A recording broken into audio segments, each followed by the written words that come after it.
much money as Willie. Guys, let's go to Elijah Cummings. Willie, Elijah's here. Say hi to Elijah. Yeah. Elijah, where do you want to begin? Well, we could use a moderator. Yeah, do you have the question? Well, actually, Carl, I am the moderator. Congressman sounds like he wants in. Go ahead, Congressman. Yeah, well, let's go back to the song, Amazing Grace. It says, I once was lost, but now I'm found.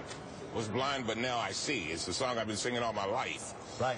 I can tell you that we have, sadly, and it pains me to say this, sadly, a Republican Party at war with itself. And it basically has suspended government. It's suspended our democracy. It's suspended, almost any kind of order. And they don't know what they want. And the sad part about all of this is that the American people suffer. And, I hear people say, well, it's not going to be as bad as you think. Well, you wait till those Social Security checks and disability checks, those 58 million checks stop going into the bank. And the people who have... Elijah, do you think we'll get there?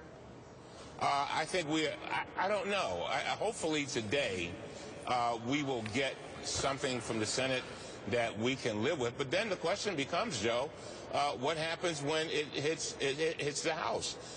Will Boehner stand up? I think Boehner's got to say, look, I'm going to do what's best for the country, not for the Tea Party, not for the Republicans, but what is best for the country. This is my watch. I will join with Democrats to push through a piece of legislation that keeps the government open and pays our debts. That's basically what people want us to do.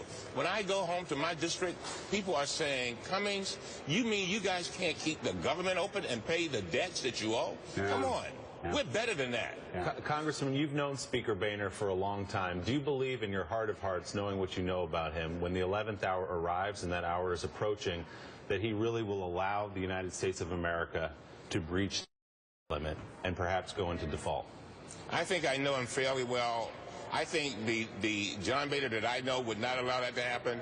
But I got to tell you, when you have the Heritage Foundation, Heritage Action, to call and say that they are going to scuttle the legislation that he tried to put on the floor last night, and within 20 minutes after the Heritage Foundation says we're not going along with this, they pull a bill, I don't know who I'm dealing with. Yeah. And I think it's very sad. All right, Elijah, very good to see you. I hope things work out very well. So they call you Cummings back in your district? They don't call you Congressman Cummings? They call me Cummings, they call me they call me Eli. Yeah, I can't even tell you what they used to call me in my district when I worked with you in Congress, man. But Joe, I don't think you would have allowed this to happen when you were in the Congress. You know what? We didn't allow this to happen. You know what? I voted against raising the debt ceiling. Well, there were 400 people on the other side of it. I mean, the thing is, when people are hurting the way they're hurting, and you already have a weak economy, and then you start talking about messing around with the United States of America's reputation across the globe and our standing in the world, I believe we are a special country. I really do, and I know you do too. I believe we're the greatest country on the planet. I just do. It makes a lot of people angry. I believe in American exceptionalism. This hurts us across the globe, but more importantly, it could hurt working class Americans when they'll feel the ripple effect of this way before any of us around this table do. That's the real concern. Yeah, one preacher in my district said to me, Elijah, it seems like the Congress is becoming the enemy of our own destiny, of our nation's destiny. Yeah. And that's a sad commentary. Well, thank you, Elijah. Mika, we've been saying that for some time. Thank you.